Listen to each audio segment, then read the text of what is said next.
I'll call the MTA WeGo meeting back to order so we can proceed with our business today. And I will just say that was an extraordinary moment in time. So thank you all for allowing the time for the break.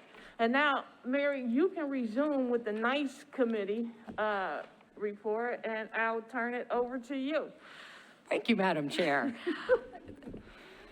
You know, this is another true honor. As we just recognized some of our past, which is very important, we're now going to recognize some of our future, you know? And so Renuka is here, Renuka Christoph is here with the WeGo Youth Action Team Year-End Report, and she will tell us about them, and they will do a presentation. And I turn it over to you, Renuka. Well, I am just going to turn it over to Oasis Center and the Youth Action Team. We just rolling the ball. Good evening, afternoon, everyone. I am Adriana Carter, Program Coordinator of the WeGo Public Transit Youth Action Team at the Oasis Center. Behind me is our amazing Youth Action Team. This is the last thing I will say, and you will hear from them for the rest of our time up here, because youth voice matters, and they are very important to this work. So I will pass it on. And I have the clicker.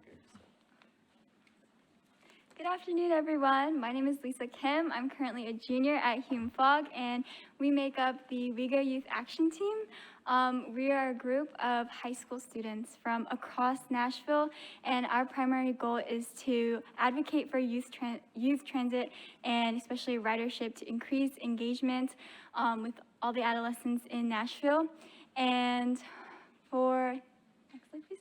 All right, so for today's PowerPoint, what we're going to be talking about are our team goals for this year and also our team rides, which is something new that we kind of started up. We'll get into that, and also the projects that we planned for this year and what we've overall learned. Hi, everyone. My name is Henry Stack. I'm a junior, and I'm going to give you all a summary of our goals this year. So, University School of Nashville. So as a team, we are firm believers in the power of public transportation and how transformative public transportation can be on both individuals and communities. Our team's primary goal this year has been, as Lisa said, to make people, in particular youth, more aware and willing to ride the public transportation system.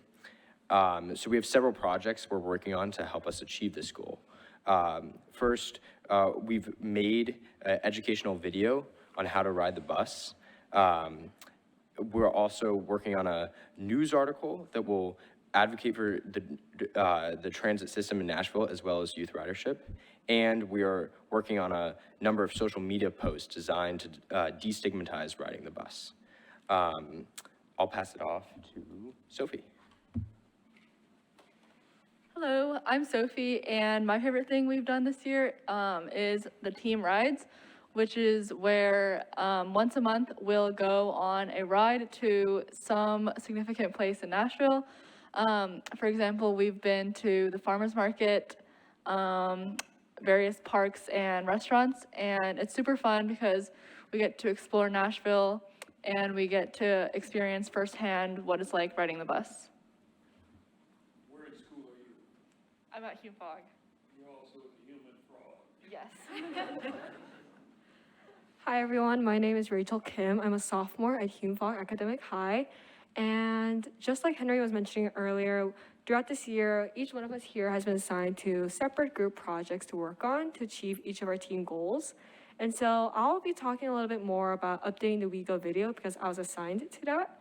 So basically what happened was a few months ago, we as a team went to the WeGo Central bus station in downtown where we were offered help from a WeGo bus driver, and we were allowed to borrow an empty bus. And so that's where we shot our scenes. And the WeGo video is more centered towards like how to ride the bus and a few steps to follow, a few rules to follow when riding the bus. And it's essentially kind of like a helpful guide for people who are interested in riding the bus or new bus drivers. So now we can watch the WeGo video. Dear future WeGo bus riders, we are the WeGo Youth Action Team, and we're here to tell you how to ride the WeGo bus in 5 simple steps and a few rules to follow when riding the bus. Before we start, the WeGo Youth Action Team consists of a group of youth from a variety of schools working together for the process of implementing better solutions and ideas for the convenience of those who utilize the WeGo public transportation system. Now that we went over that, let's get on to it. Step 1 to riding a bus. Plan your route using a transit app of your choice. Examples of apps you can use include Google Maps, Move It, Transit, or City Mapper. Simply type in your starting location and your desired destination. Make sure to have your Stride card on you. Step 2. Using the directions you received from your transit app, walk towards the bus stop and wait to get on the bus. Step 3. Once your bus arrives, wait for passengers to exit the bus. Then, get on the bus with your mask on and scan your school ID/Stride card or pay the $1 bus fee. If there is an available seat, sit down. If not, stand somewhere that is out of other people's way and make sure to hold on to a handle so you won't fall over. Before moving on to the next step, some bus etiquette reminders. Don't put your belongings on a separate seat, make sure to properly wear your masks, refrain from eating/drinking, and do not litter on the bus. Remember, it's always important to be considerate and respectful to your surroundings and to those around you. Step 4. Stay alert and watch your transit app to see when to get off the bus. As the bus approaches a stop, pull the signal cord so that the bus driver knows to stop. If you miss your stop, don't worry and just pull the cord at the next stop. Step 5. After the bus comes to a stop, exit the bus through the back door and you're well on your way to your destination. And that's it. Those are your 5 simple steps and a few rules to follow in riding the WeGo bus. Remember to use them on your next or first trip with WeGo. Until then.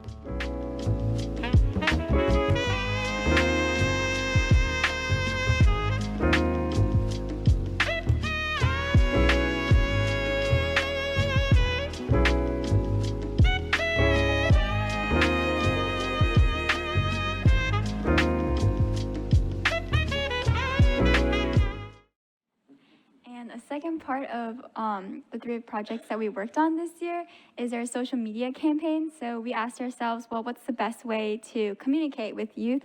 And we thought of social media. So we like to post Instagram pictures and slides every couple of, or once a year. And so this year, the picture up there is kind of like a preview of our Instagram post. It has 3 sections. One is like talking about how to ride the bus. The second one is breaking down common misconceptions about the bus, like the bus is dirty or like the bus is hard to use. And the third section is describing why we need more youth to advocate for transit. Hello, I'm Ella Moth at HumeFog, a senior.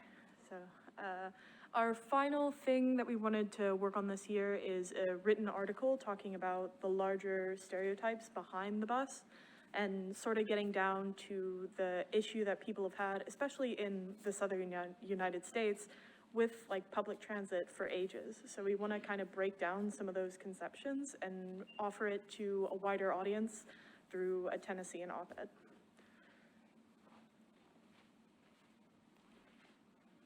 So from this year, we've learned a lot, and we also noticed things that could be improved. We learned that riding the bus is really easy and it's accessible.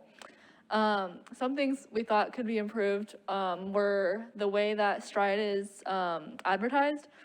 We thought that we could revamp it to promote it to a wider audience. For example, private schoolers. We thought it could be implemented there as well. Well, you got one US in. Go Tigers. Thank you guys so much for taking the time to listen to us. And yeah, thank you so much.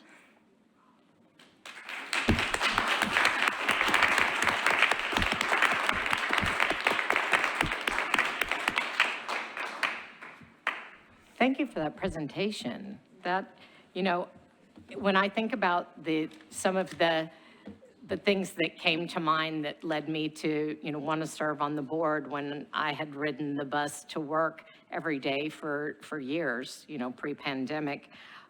You all really drilled down to, some really, really fundamental issues that I think, we talked about. And, how to ride the bus, can seem to some people so basic, but just recently I had several, elderly folks in my family say, I wish I ever learned how to ride it. So I didn't feel, now that I'm in my 70s, like I'm not sure I can learn it now. I really wish, that I had learned these things and to have such a fresh perspective, from you all and the destigmatization that, again, it's for everyone. That it's not for just certain groups of people and what you need to do to feel more comfortable doing that.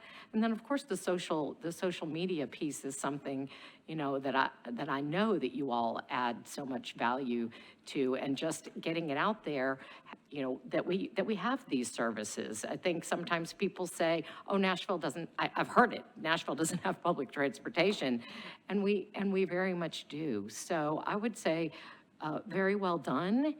And there is no, committee recommendation from this. Very much appreciate. I know all of us will absolutely be watching that video. Please don't be discouraged that we didn't get to see it at this moment. I know that can be hard, but I was already ready to say, I need that link. I want to see that. I want to get it out there. Thank you again. I'm going to turn it back to you now, Gail. Thank you. Any other comments for our students? If I could, yeah, I just want to say great work to the Youth Action Team. Lisa Kim has gone through the Transit Alliance's Transit Citizen Leadership Academy. It's great to see her continuing on with the YAT through the Oasis Center. And maybe it's self-serving, but I really love seeing the ability of this youth group to drill down, as Mary said, to the core of the issues and try to address them with their peers the ways that they can. And their particular focus on education and advocacy is also really great. So thank you so much. And thanks for your leadership, Adriana. It's great to know that they have a leader in you to sort of do this. And it's so great to see you all from different schools and working so closely, because it certainly widens the audience. And way to go, Transit Alliance, for bringing in students. That's awesome. That is awesome. You all are leaders. Does that conclude your NICE report? That concludes the NICE report. Thank you, Madam Chair. Thank you. And you all are welcome to stay, or you all are free to go. But thank you so much, and thanks for all the work you do for WeGo and for Nashville. Well, Mr. Searcy, I'll turn this over to you for the Operations and Finance Committee. What a day, what a day. Oh, no, it's awesome. All right. Well, Operations and Finance is the call of the moment. There you go. And there's nobody to lead us in that regard other than our Chief Financial Officer, who we welcome to the podium. Well, I'm not sure I can follow all that, but I will do my best. That was really, really, really well received. On pages 7 through 9, we have the financials through February, the first 8 months of the fiscal year. On page 7, I do have my narrative that I won't go through in detail. It's just to remind the board where we stand in terms of pre-pandemic. If you flip to page 8, in the middle, I'm going to jump around a little bit, but on page 8 in the middle, you see that we have started utilizing the American Rescue Plan funding. To remind the board, Steve implemented a plan and the board accepted to utilize the American Rescue Plan to replace our 5307 on a preventive maintenance and ADA expenses.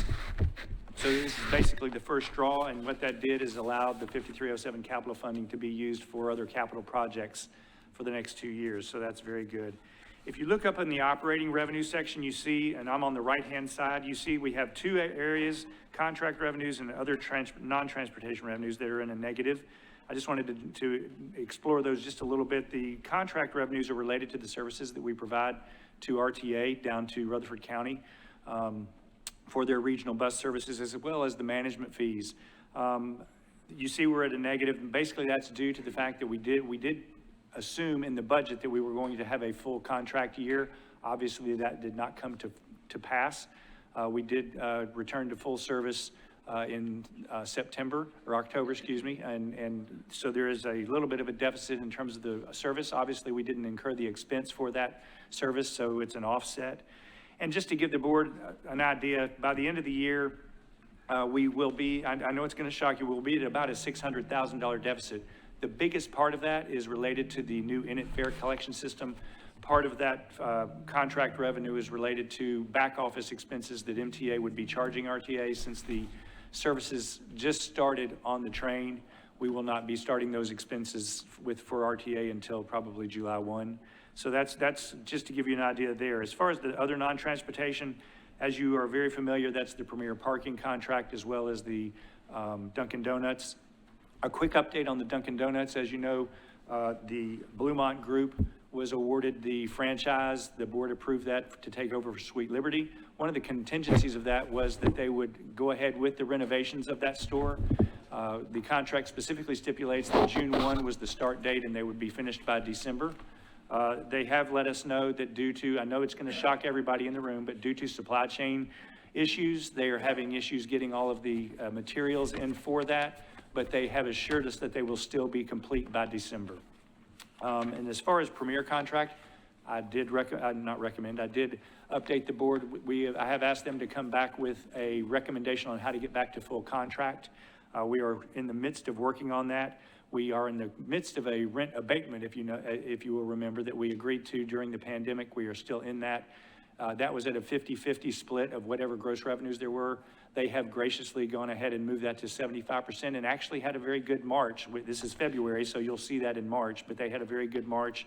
And Rita and I will be working with them on cleaning up that contract, so to speak. And for that, as far as the end of the year, I don't expect that deficit to grow to any more than $150,000. So I think we're in good shape there. The last thing I would say is that on page 9, you have the agings of accounts receivable and payables. And as always, we do disclose that RTA owed MTA about $459,000 for the services rendered to Rutherford County, and MTA owed RTA about $19,000 for fares collected and revenue sharing related to Easy Ride. So unless there's any other questions, that will conclude my report.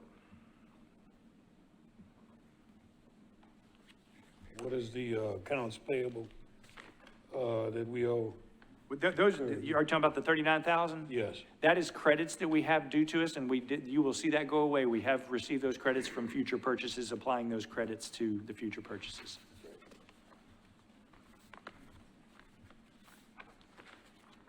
Thank you, Ed. Anything else? No, sir. Ladies, anything? Okay. Thank you, sir. I think the next item we have is going to be presented by Andy and Carl regarding the 5-year acquisition contract and initial purchases of the 60-foot articulated behemoths. All right, thank you, committee chair and members of the board. To Walter's point, we're here today to talk about acquiring some buses, so specifically these 60-foot articulated buses, to ensure that we are maintaining a safe and healthy replacement program for the fleet. In June of 2021, we did put up a solicitation out for 50 60-foot articulated buses. As you know, there are 2 suppliers in the United States that meet the Federal Transit Authority requirements. And these suppliers are both Nova Bus as well as New Flyer America. They were sent these solicitations, and we also published through our industry standards, our standard industry publication processes. In August of August 11th, Nova did submit a formal no bid letter to us stating that they will not bid due to their own business constraints. This resulted in New Flyer being the only proposer for this purchase. You may recall we did bring this item to the board's attention for the 14 units back in October of 2021. Prior to that meeting, New Flyer did make MTA aware of some allegations surrounding the company and workplace practices about its plant in Anniston, Alabama.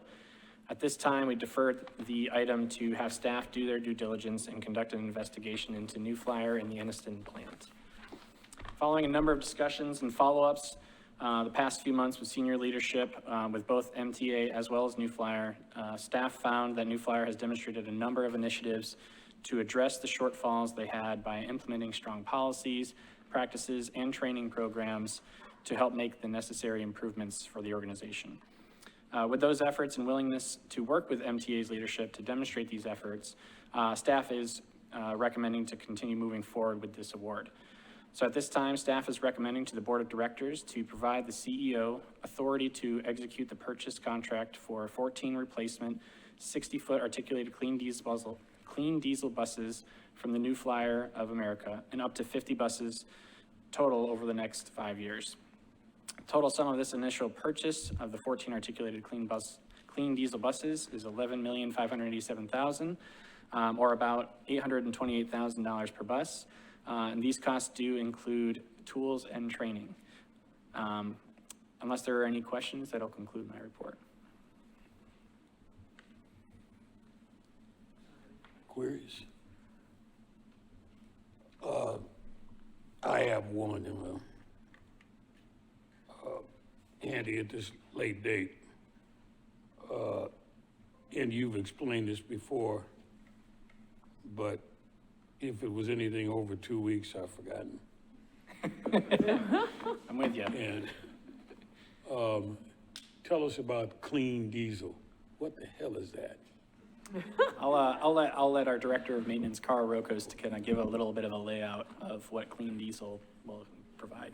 Several years ago, there was diesel, plain diesel. And over time, sulfur was removed from diesel. And that's where the term clean diesel came from. So the fuels that these buses consume have no sulfur? There's a small percentage of sulfur, but not nearly as much as there was. You got a number? Probably 100 parts per million. Compared to? Several thousand parts per million. Thanks. The environmental impact of diesel compared to clean diesel is dramatically improved on over the past few years. And it's interesting because now we continue to say diesel and immediately folks are thinking, oh, why are we still driving diesel vehicles? So these are a lot more environmentally friendly than your typical diesel engines, sorry. And jumping on what Carl had to say, Walter, apart from the improvements in the fuel technology, the bus and the engine technology, number one, through electronic engine controls, does quite a bit more to improve emissions. And then there's like particulate traps and what have you. So to Carl's point, it's not your grandfather's diesel anymore. And in fact, if you follow one of our clean diesel buses, you don't see any visible emissions coming out of the back. So. Thank you. Thank you. My own pitch to the industry is you ought to change the name of the engine. But obviously, so far, they don't listen to me. So, So we'll keep having screwy questions like that. you may recall, going back a couple years, when we went back from the hybrid technology, and Bill Miller did a presentation on really and frankly, what we were seeing was we were getting literally no or fractional environmental benefit on one particular emittent, and we were actually performing worse with the hybrids than clean diesel on another emittent. So it really kind of became a no-brainer that, that we pursue this particular propulsion technology. Well, with that. I think Jessica. Oh, Jessica. I just wanted to ask, when could we expect to receive the buses? It's funny, I was literally just jotting down a note. So fortunately, when we originally came in October, we were on the schedule for end of this calendar year. We would still be running into that same schedule. So probably by the end of this calendar year, we would be able to receive these 14 as early as starting in October of this year. So it's great news.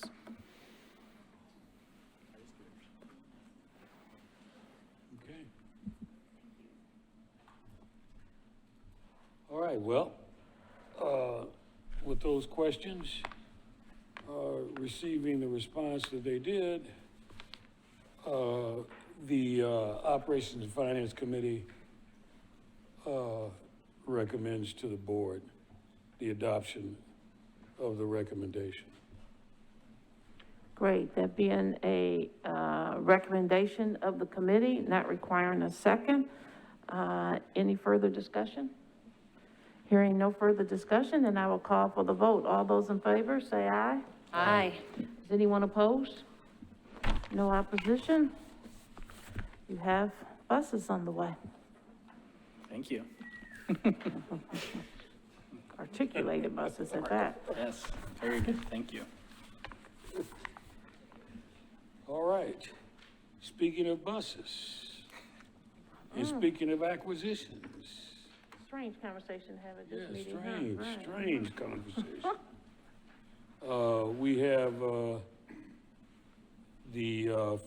another board action item, which discusses the acquisition of small buses using emergency procurement procedures in that regard. Yes, thank you, Committee Chair.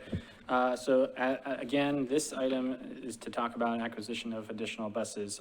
Specifically, these are for cutaway buses that serve our access customers. Currently, we have 84 small cutaway buses built on the Ford E450 chassis.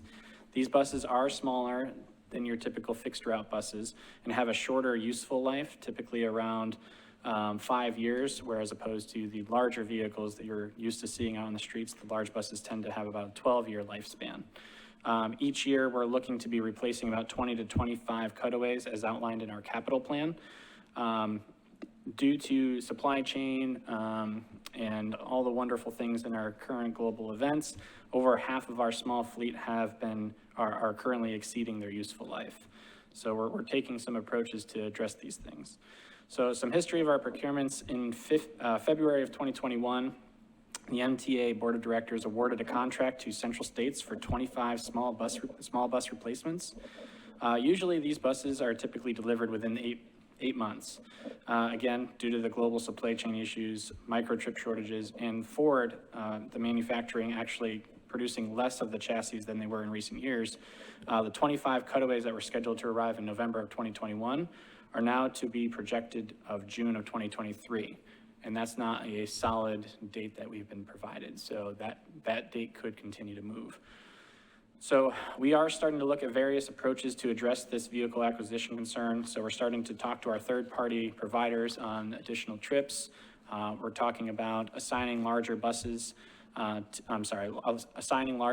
access vehicle fixed route buses, because right now we are utilizing some of our smaller equipped cutaway buses for some of our routes. So if we can assign larger buses to those routes to free up some of the cutaways, we can do so. We're also kind of taking a look at, and we're already starting to do some of this, but it's a very expensive process, is rehabbing some of our older cutaways, the ones that have already exceeded their life. But as you guys know, the older a vehicle gets, the more expensive it gets to continue to maintain. And the other thing we're also looking at is just alternate vehicle types. So not just your traditional cutaway, we're starting to look at minivans with ramps, as well as entertaining the idea of entering sedans into the fleet for ambulatory-only passengers. So as we're continuing to look at that, we have identified a vendor today that can deliver 6 vans within the next 12 months, these cutaway vans. These vehicles are built on Chevy chassis, which currently do not meet the federal Buy America requirements. And what that means is there's, FTA requires a certain percentage of Buy America and, labor, materials, and whatnot to come right from the United States. These vehicles are going to be built in the United States. However, they're going to use some parts from Mexico and whatnot. So what we'll do is we'll end up using local funds for this procurement.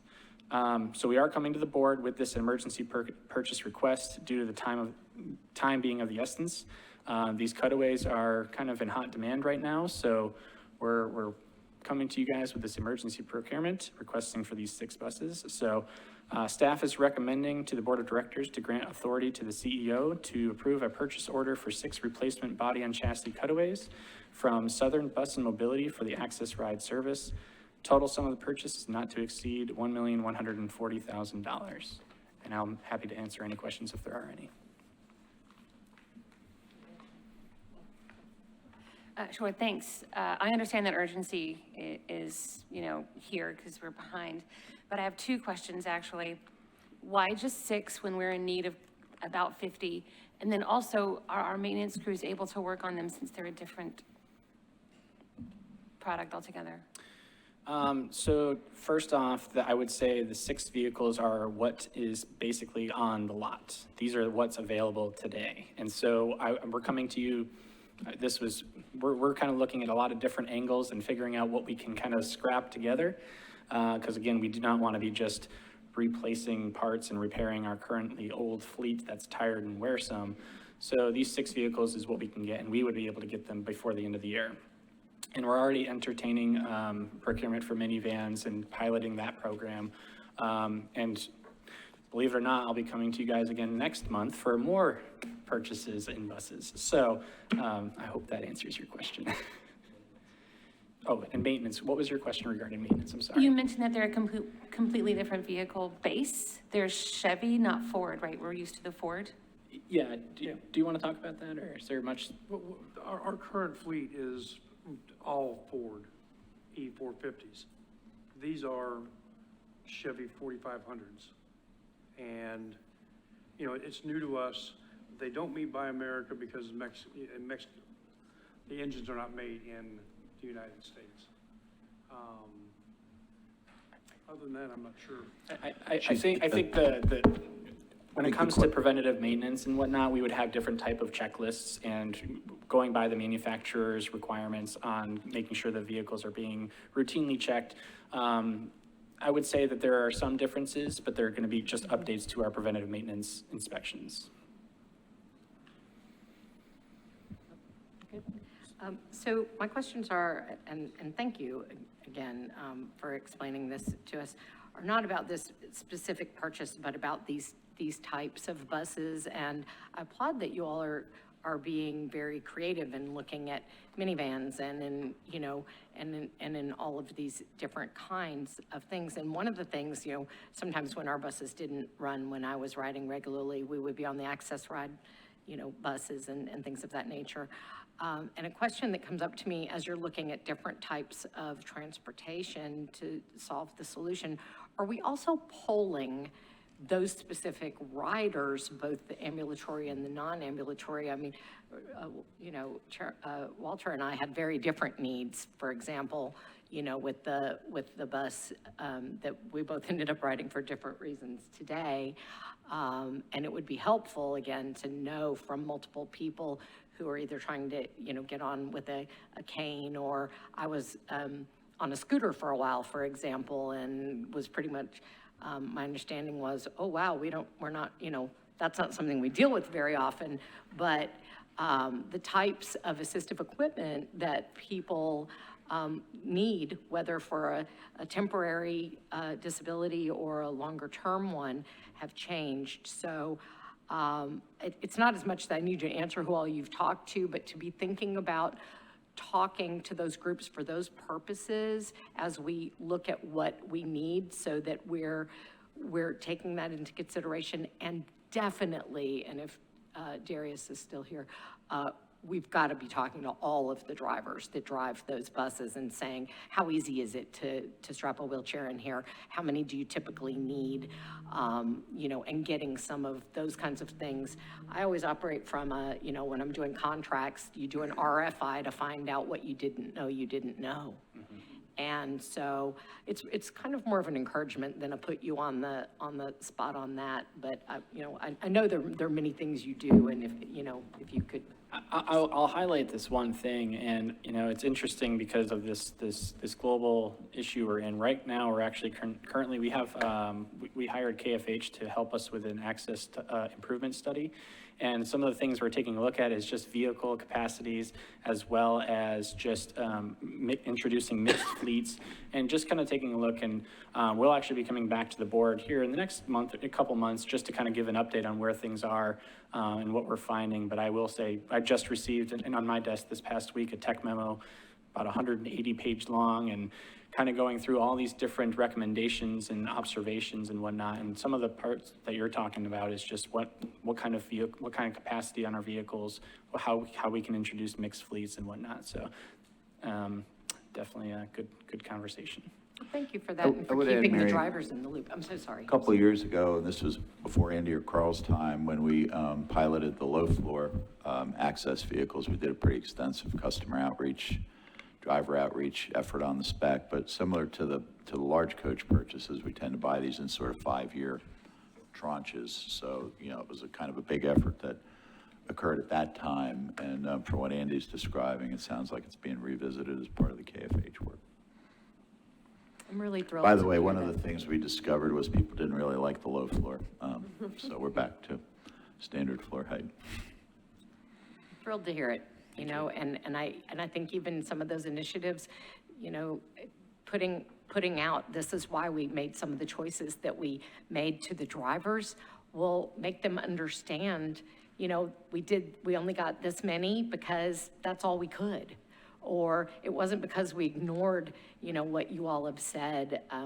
You know, sometimes when we don't get information, we assume, you know, that it just wasn't included. And you all are doing a really great job here today of letting us understand, you know, what doesn't seem to make a lot of sense. Well, of course, Yep. you know, supply chain went there too. Thank you. Thank you. What are the interior latching hardware? What are they like on the cabins? The wheelchair securements you're looking for? Mm-hmm. I want to say they're They're the same that we have right now. Well, you got two types. I think they're the in-floor ones. The in-floor with, they're encased where you auto. In-floor, which means you can set up anywhere versus Yeah. those that are imposed that you can only set up. Correct. They're the ones that, it's not the pucks where you're constrained to that one particular location. It's the rails. the rails, yeah. Now, Steve, you mentioned the height of the bus is gonna be different? The height of the cabin? I did? I have no idea. No, No. those were earlier procurements, the low floors. Low floors. Yeah. Yeah, because we don't want to adjust the height when there's so many canopies that they can't currently go under. That was, and it is important that whether it's with KFH or what Andy and Carl and Marilyn Yoakley are doing now, looking at the alternatives, but one of the reasons we've always settled on these cutaways, which are about 15, 18 passengers, is they're versatile.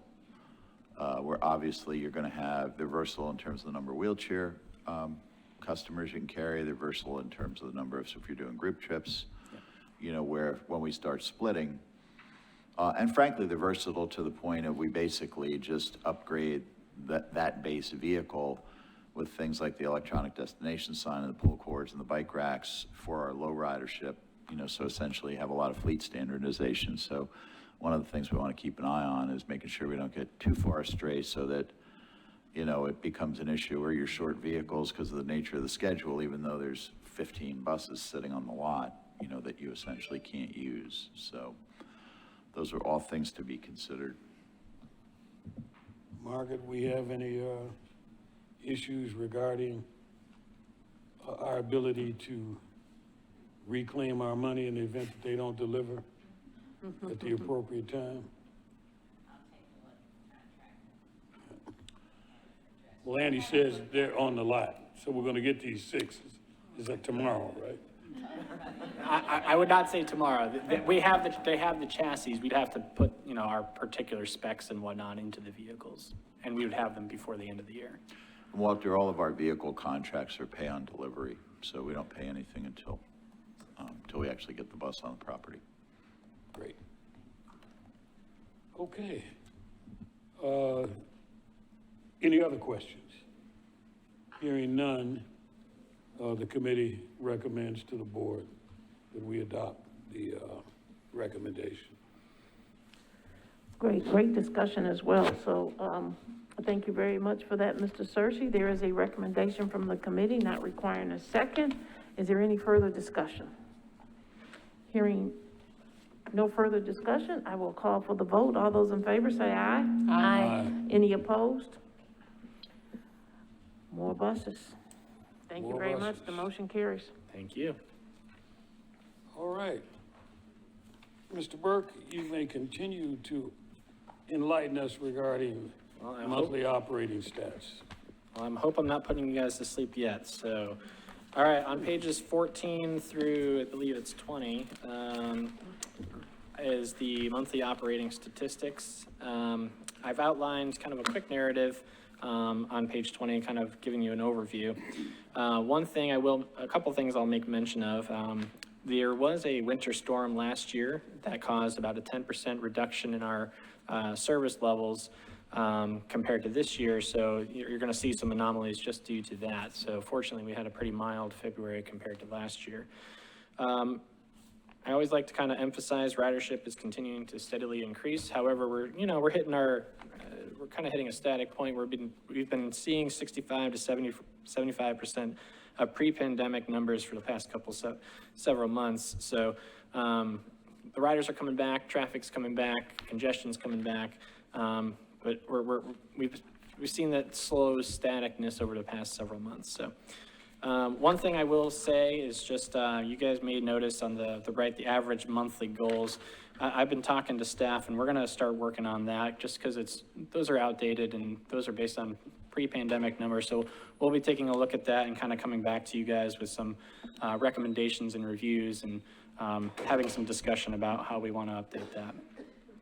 And then one other thing I'll update on is April.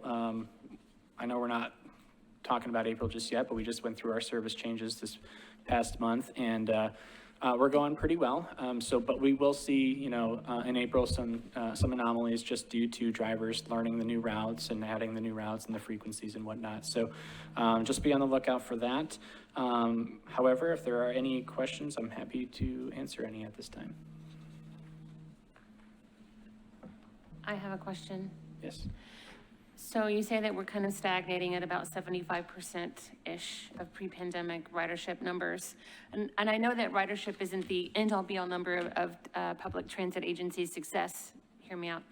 I'm just wondering if you've done any polling to find out perhaps why it's stagnating at that number? Why the riders haven't come back in full?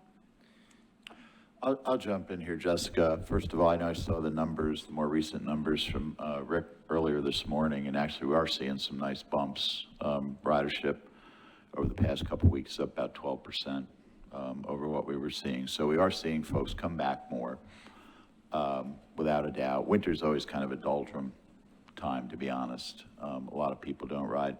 The two most significant markets that we haven't seen come back, in fact, actually our Saturday and Sunday ridership is essentially where it was before the pandemic. So weekday ridership, at least as of the numbers I saw this morning, is at about 80%. And the two largest markets that haven't come back to a full degree yet are to the point of why I was taking notes during the Oasis is our Stride kids.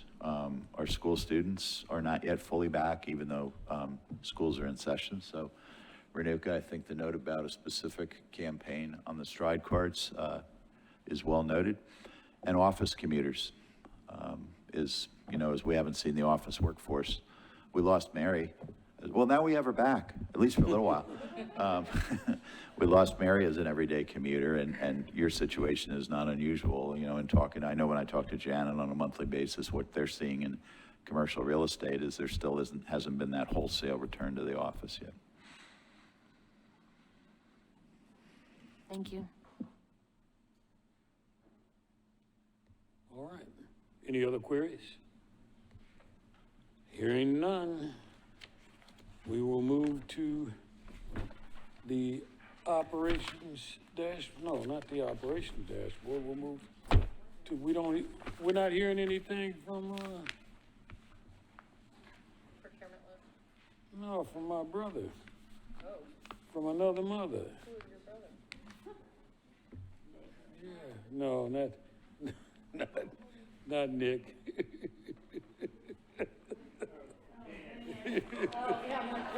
Yeah. Yeah. Stand up and say hi, Nick. That's right. Dan the man was not on the plan. All You're a right. poet and didn't know it. Well, let's have Rita lead us in our monthly project endorsement, our project procurements. No real changes to the list that you all have. Again, we just ask that you always be mindful if you know of anyone we should reach out to. I will note, in addition to the list that we started, I guess probably at last month's meeting, you'll see at the end of some of the project names where staff has actually identified some potential small female minority-owned businesses. So they're keeping a lookout. But again, if you look at this list and see or know of companies we should reach out to, please let us know. Thank you very much. And with that, Madam Chairperson, I yield. Well, awesome job today, Mr. Searcy. Thank you very much, and thank you for being okay with switching the agenda around. So thank you very much. We have buses and procurement and lots of good stuff. So I will turn this over to you, Mr. Bland, for your CEO report. Thank you, Madam Chair, members of the board. First of all, I want to thank the board, Gail, you in particular, and the staff who apparently very ably conducted the meeting in my absence last month. Mary was quick to tell me she thought it ran smoother than when I'm here. I love your honesty, Mayor. Thank you, Mary. As I made everybody aware via email, due to a decision by the U.S. District Court judge in Georgia, the Centers for Disease Control, Transportation Security Administration no longer have the authority to impose the mask requirement on public transportation systems. At a federal level, systems and public transportation carriers in general have the ability to enforce the mask requirement, but as I think you're all aware, the Tennessee General Assembly passed a law saying we are not allowed to do that unless we get a waiver through the Comptroller's office. And when TSA passed the mask mandate, Rita did complete that waiver request for both RTA and MTA. It was granted by the Comptroller with the requirement that we notify them if there was any change in the underlying condition where we needed the waiver. So we have notified them that that condition has changed, and we are no longer mandating masks, although we are certainly encouraging anyone who feels like they should wear one to absolutely go ahead, and that is true whether you're a customer or an employee. So, and I'm still seeing a mixed group. I won't say it's as high a percentage wearing as it was prior to the lifting of the mandate, but there's still a fair number of folks doing it. I want to thank everybody who came out to our ribbon cutting for the Hillsborough Transit Center in this past month. Walter, we missed you, but Gail said very glowing things about you in your absence. The weather was a little bit chilly, but the event was very warm. It was well attended. I want to again give a shout out to a whole lot of people, but certainly Trey, you and your group, for getting us through the design and the construction process.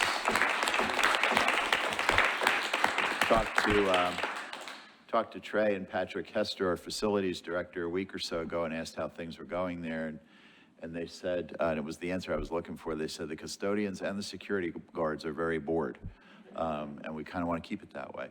So that went very well. And I've heard from a number of folks in Green Hills, in the Green Hills neighborhood, who aren't necessarily riders, who've actually made a point of going over and taking a look at it and have been very complimentary and really said that it really, moves transit up a notch. So to the point that the Oasis, that our youth action team was making, that hopefully that helps to dispel some of the myths. Again, reiterating what Gail said, very moving meeting on what we were able to do on the North Nashville and the WeGo Central renaming. And we will, I told Mr. Duff, we have the opportunity to bring you back again when Trey and his group work on the signage package for Central, honoring Mrs. Duff, and also for North Nashville. We're getting very near to issuing the construction bid documents on that. So we expect, I think, are we still looking at possibly a July award, Trey? So we're looking at probably a July contract award on that. Should be under construction this summer. kind of next in line is we are working toward a transit center in Hickory Hollow. If you all caught the news that Metro Council approved Mayor's proposal to buy the former property of the Global Mall at the Crossings. We had actually been working with the prior owner, the prior developer of that property on a specific site, and we continue to work in that direction, even though it looks like Metro will now be the owner of the property. And toward that end, Metro Planning is doing an area study of that to see what the desired development of that site would become. And they've asked us to participate in both the consultant selection process and be on the steering committee as we go through that, because the transit center will be a focal part of that. So in all likelihood, unless something really unusual pops up, that's probably our next in line after North Nashville.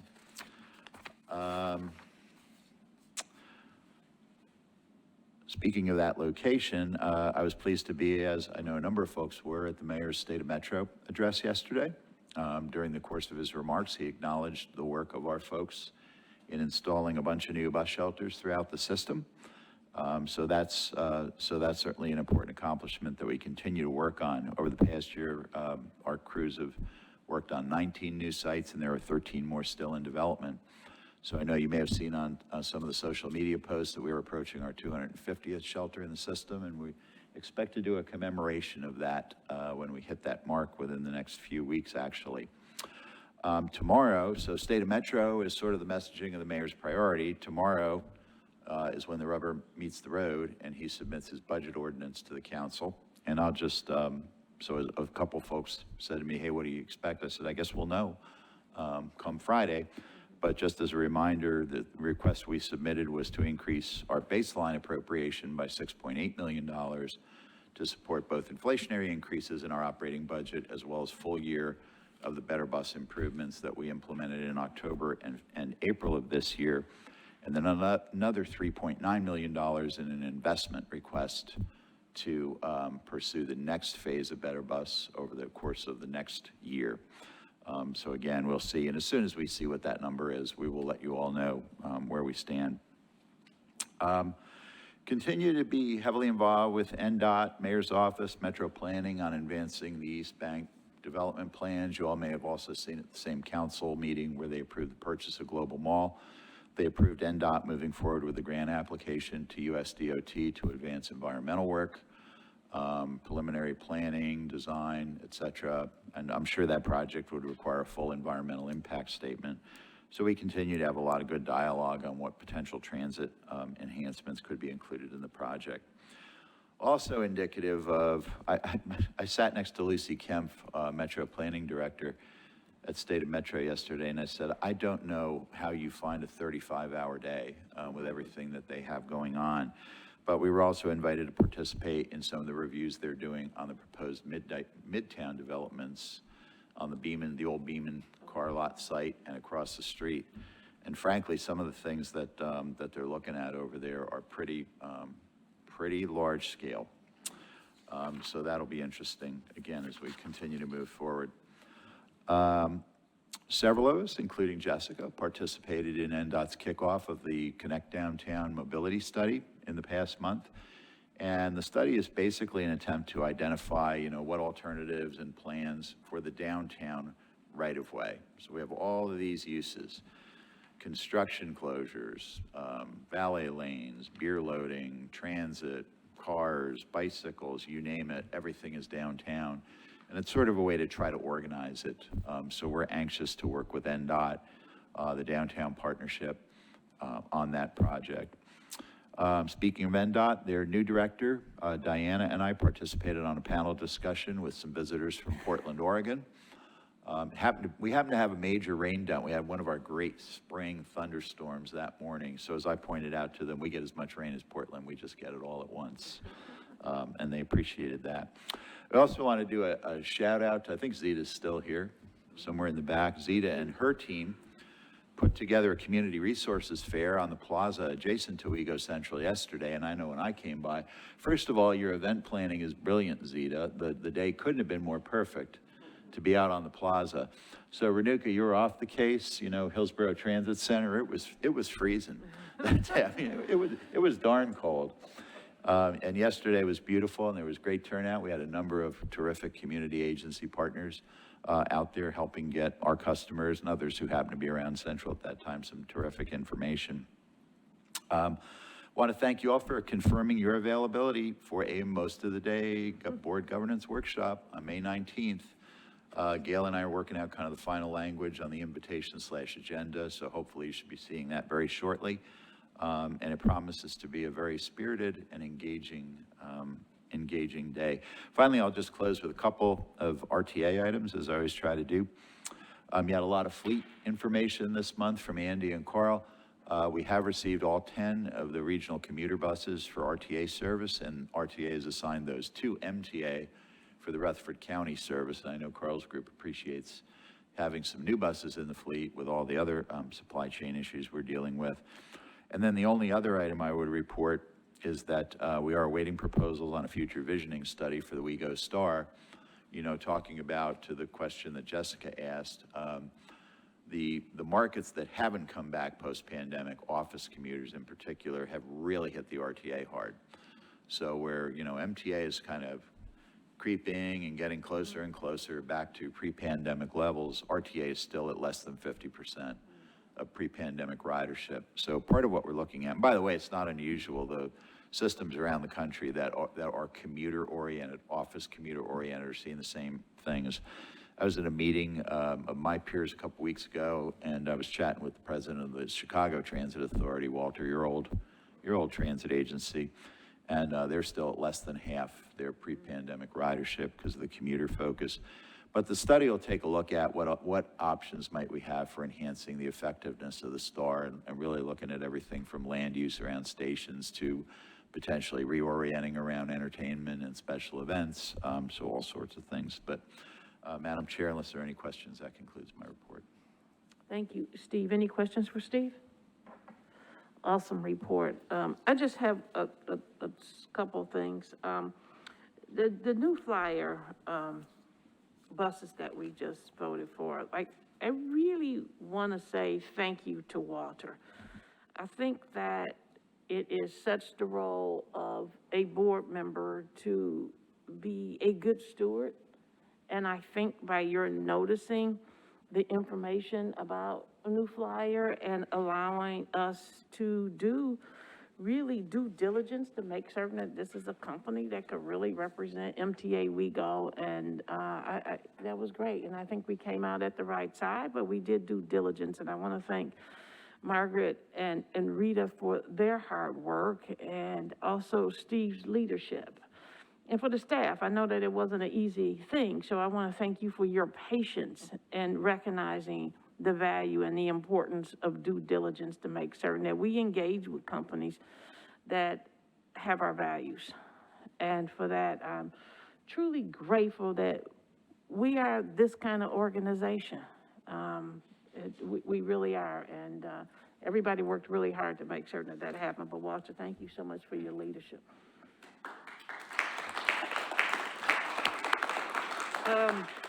Hillsborough, oh, there was so much fun that morning, but yes, Renuka, it was freezing outside, but it was really worth it. It was really nice. It was great to see so much of the community out. So many council members came, and it's exciting. And when you drive by there at night, we feel like a different city. And I tell you, it feels safer over there for people to just drive, walk, or do anything. And it looks good at night. The little lights, Trey, they sort of like got a purple hue to them. And I was like, that's WeGo. We representing all night. Loved it. And it looks good. It looks good in the day too, just so you know. But at night, it's like, oh, what's going on in Green Hills? It makes me want to go to walk from the mall to Char or whatever those restaurants are over there. Or what's the healthy one? I should be going to the healthy one, right? So good. It feels safe though. So and it looks great. And you know what? Okay, so I'm just gonna go ahead with this mic today. The students at the center were awesome. I mean, you could tell that these students were excited about this transit center, and you could tell that it meant they mattered. And they were cold, but those four young high school students who were playing the music. They had no sweater on or nothing, but they were okay with that. They were okay, and they were passing out the passes, and they were happy to be there. So I think as we think about transit and we think about generations, that was just one more example of the work that we're doing to make certain that we're building transit for generations here in Nashville. And that was just another example. I was very cold, but I was very warm in the heart about the progress we made, what it looked like, those kids being excited, and it was very cool. So well done, Trey, and everybody that helped work on it, and just having the vision to do it. And the courage. And I think it takes sometimes a little bit of that to get there. So can't wait for North Nashville. I also want to say one other thing. I don't do a lot of social media, but I do follow WeGo on Instagram and on Twitter. And you've been having some really good tweets and some real good Instagram. Like you're having people say, oh, I'm going all through 12 South. I stop here, I go there. So I just wanted to say I did notice that. I don't comment, but I try to like it because that's easy for me. But I'm commenting now. Like, I think it's really cool. You could quote me and put it on one of them. I don't know, but I'm learning. But it's really looking good. So Renuka, I know that sort of comes through your area. So congrats. And I'm excited to hear about the budget, Ed. So we'll know soon, right? It'll be good, but I know a lot of your hard work went into it, so I appreciate it. And also, as you know, we got new buses coming, so good job finding buses on lots. I know it's not exactly what we wanted, but you know, I'm still waiting for a refrigerator too, so I get it. There's none on the lots, right? But we do what we can, right? Ice is a wonderful thing to buy at the gas station. And that's good. And you know how overwhelmed I am about our efforts today to name these two buildings. And I will thank Rita and Margaret over and over again, and Steve, your support of this. And I just thank the entire community, because this is really about who we are. We keep showing everybody who we are. And no one stops being who they are, and no one stops working hard to make certain that MTA WeGo is the best transit system in this country for so many reasons, not just our buses, but just for who we are as people and who we represent, which people we represent. So always grateful to sit at this table. Thank you. That concludes my comments for today. Anybody else have anything for the good of the order? If not, I guess, should we adjourn? What do you think? Or we just want to hang out a Due little to the longer? fact that there's an access ride bus waiting for 2 board members, I move to adjourn. We are adjourned. Thanks, everybody.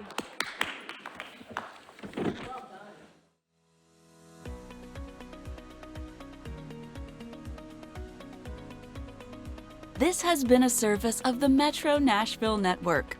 If you would like to see this presentation again, or for more information on this and other programs, visit nashville.gov.